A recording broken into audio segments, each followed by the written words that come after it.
This is Democracy Now!, democracynow.org, The War and Peace Report. I'm Amy Goodman. Yes, we are on the road in Flagstaff, Arizona. Every year, millions of tourists flock here to visit the Grand Canyon, marvel at the spectacularly vast gorge carved out by the Colorado River. This natural wonder is a window into the Southwest region's geological and Native American past.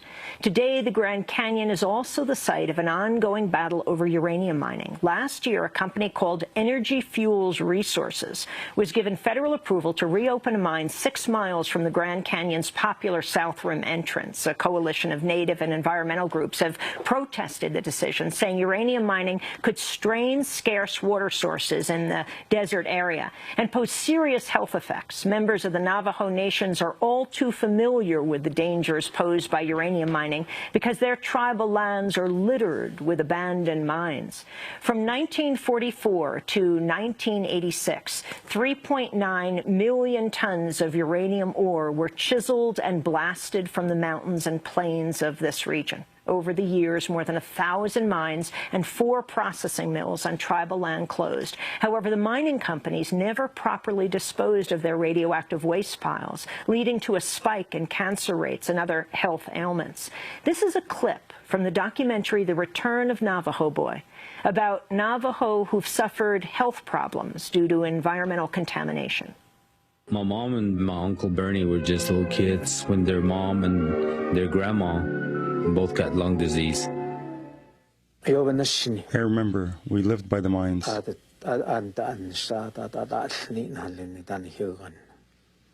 Uranium was in the water we used for washing and drinking.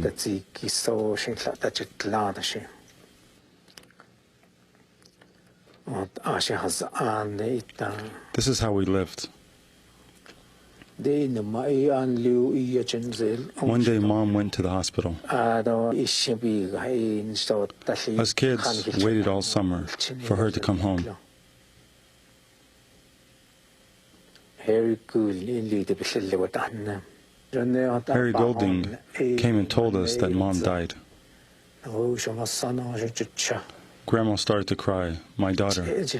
That's a clip from the award-winning documentary film, The Return of Navajo Boy, produced by Jeff Spitz and Benny Klain. Well, for more on the uranium mining in this region and other environmental challenges, we continue our conversation with Taylor McKinnon, Director of Energy with Grand Canyon Trust, and with Cleve Benally, a Diné, or Navajo activist. He's the former lead singer of the punk band Blackfire, founder of Out of Your Backpack Media Collective, which teaches filmmaking to Indigenous youth, and a volunteer with Clean Up the Mines, a nationwide effort to clean up abandoned uranium mines. Taylor McKinnon, as well as Cleve Benally, again, welcome. Cleve, talk more about what the Navajo, the Diné people are facing. And first of all, thank you and welcome to the racist state of Arizona and the slightly less racist city of Flagstaff. We have been challenged with resource colonization in this area for many years. It's really the battle, the geopolitics here are rooted in racism. They're rooted in the corporate greed that we continue to face this day. More than 20,000 Diné or Navajo people have been forcibly relocated from our homelands because of Peabody Coal's activities on Black Mesa, and we have an estimated of more than 1,000 abandoned uranium mines on our lands. In 2005, the Diné or Navajo Nation decided to ban all uranium mining activities on our lands. But today we have tribal council representatives who are really just selling our future away and trying to lift this ban. And so we, at this point, are in a situation where there have been no meaningful health studies on the impacts of uranium mining in our communities. Give us an example of what one of these abandoned mines look like.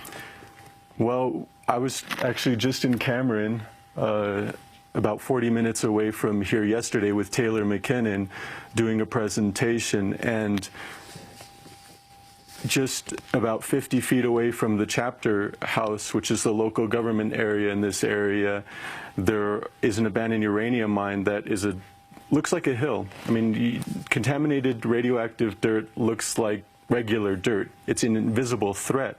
But there were toys, there were, from what I understand, there were signs of children playing in this hill, and there were houses just right at the base of this. But one of these rocks, when a Geiger counter was set on it, it went through the roof. And so these abandoned uranium mines look like the rest of the natural landscape.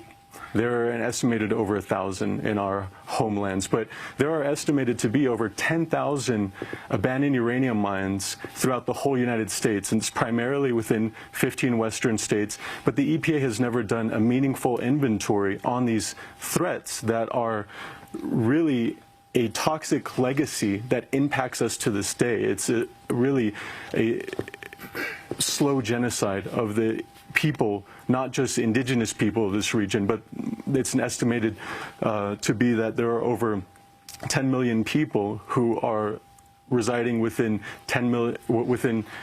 50 miles of abandoned uranium mines. Taylor, what is Grand Canyon Trust doing about this? We've been largely focused on efforts by the uranium industry to develop new mines on public lands, and since the mid-2000s, when the price of uranium spiked, we've seen a real resurgence of uranium mining activity in northern Arizona. So we've been we led the charge to compel alongside a number of different tribal and conservation and community partners, to compel the Obama administration to enact a ban on new mining in Grand Canyon's watersheds. That went into effect in 2012. However, it did not apply to old mines, mines that were built in the 1980s. And we've seen federal agencies, the Bureau of Land Management and the Forest Service, allow 3 of those mines to reopen without undertaking new public or environmental reviews. They're relying on their 1980s reviews, and thus effectively ignoring reams of new science about the potential impacts of those mines to groundwater, to aquifers that feed springs in the Grand Canyon that are critical for wildlife, that are held sacred by Native peoples, and that form all of, except for the Colorado River, the perennial surface water in the Grand Canyon.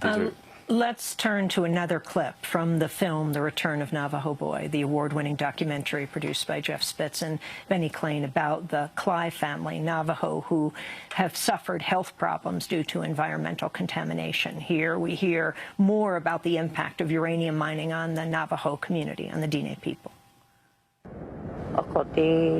We lived in the midst of uranium. We walk upon it every day. Our houses are built with it. It's in our walls. Royalties from the uranium mines are providing much-needed cash for the Navajo prospector and for the tribe. Many of the Navajo men are employed in the uranium mines, where they are valued as conscientious workers. The mining company didn't tell our fathers and uncles that uranium could kill them, or they would be used to make atomic bombs. Again, that's a clip from The Return of Navajo Boy. Clee, what are families told? What are communities told? I mean, we're dealing with the abandonment of 1,000 uranium mines, but then also the building of more now. Well, the EPA has a 5-year plan that was initiated to clean up these abandoned uranium mines, but the reality is that these mines are not being cleaned up. The EPA is turning these abandoned sites into containment or to waste dumps that are toxic, that are hazardous, that are still leaching contaminants into our waterways, that are still impacting our grazing lands and our sheep and so forth. And we have abandoned uranium mines and threaten new proposed uranium mines in proximity to our sacred sites, which are vital for our way of life, for our cultural identity. So we are being told that essentially the message that we are sent is that the impacts to our health, our well-being, and who we are in our sacred lands is not meaningful enough to have serious cleanup. How do the rules work because of the different laws on Native American reservations?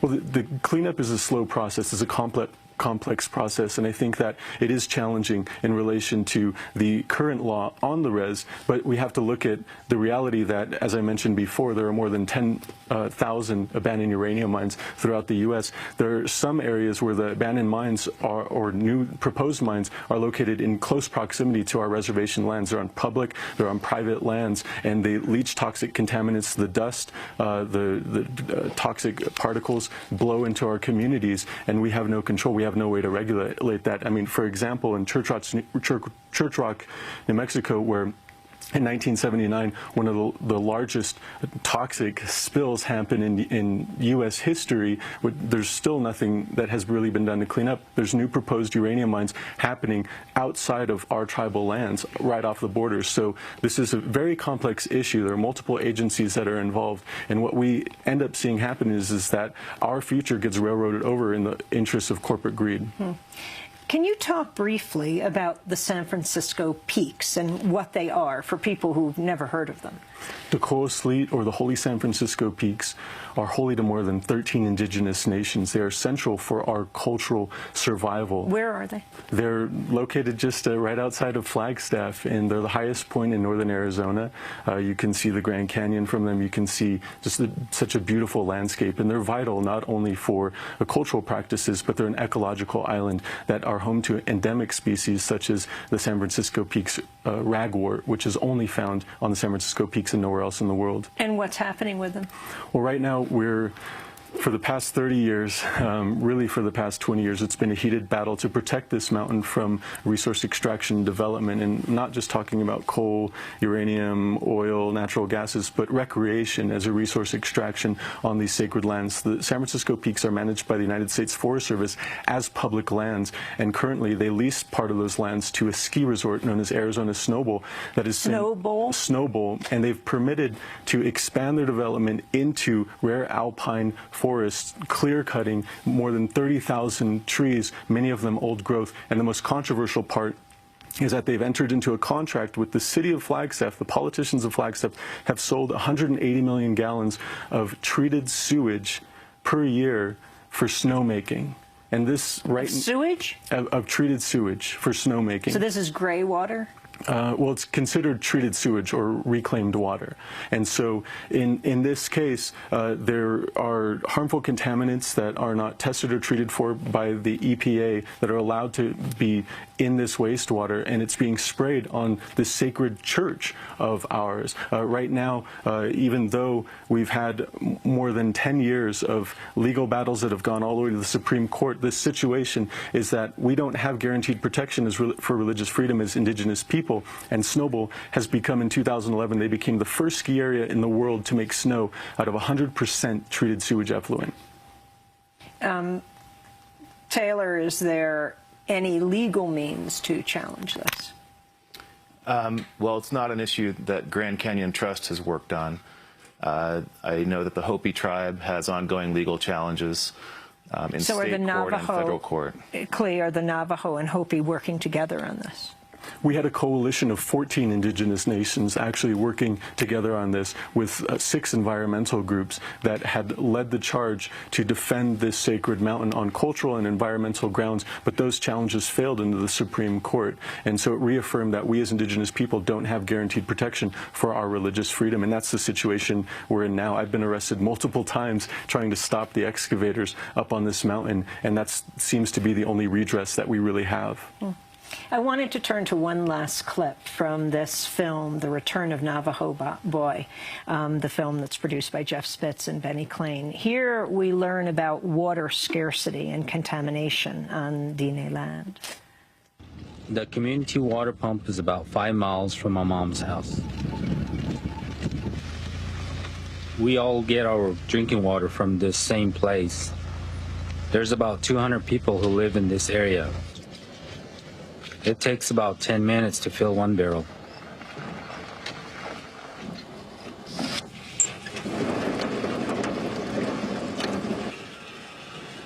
My niece Cherie learns to be patient filling the barrels.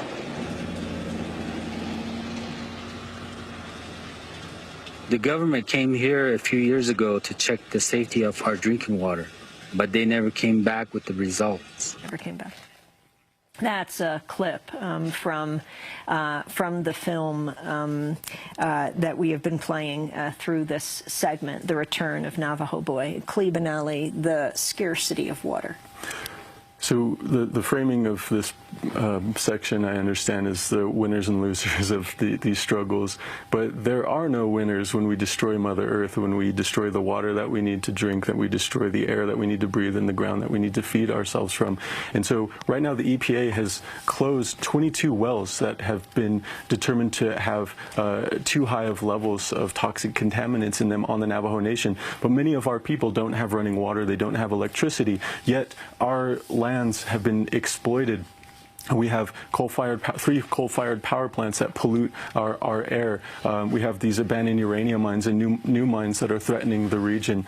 We have hydrologic fracking that's threatening our land as well. But this isn't just an issue for here. Wherever there's an environmental crisis, there's a cultural crisis, because we are people of the earth. This is a social crisis that everybody has some impact of, because when we look at the larger challenges of global warming from an Indigenous perspective is just a symptom of how we are out of balance with Mother Earth. So this is a problem that's all over. Talk about how climate change affects Indigenous people.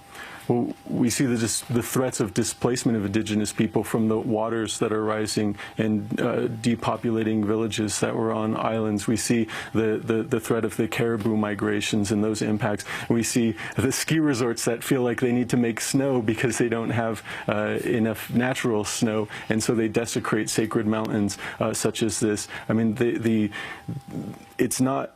We are all indigenous to this land, to somewhere on our mother, the earth. And so these impacts impact us all. And Taylor, finally, the effect of climate change on the Colorado River area and the Grand Canyon. Researchers have projected declines in flow of up to 30% in the coming century, owing to climate change and other factors. And so in a time when the Colorado Plateau and the Colorado River Basin and its water users stand to lose the most, it's a time for this region also to look very carefully at the energy choices that we're making. I want to thank you both for being with us. Taylor McKinnon is with the Grand Canyon Trust. Clea, I'd like you to stay with us for our next segment. Klibanali Dine, Navajo activist, the former lead singer of the punk band Blackfire. We're also, when we come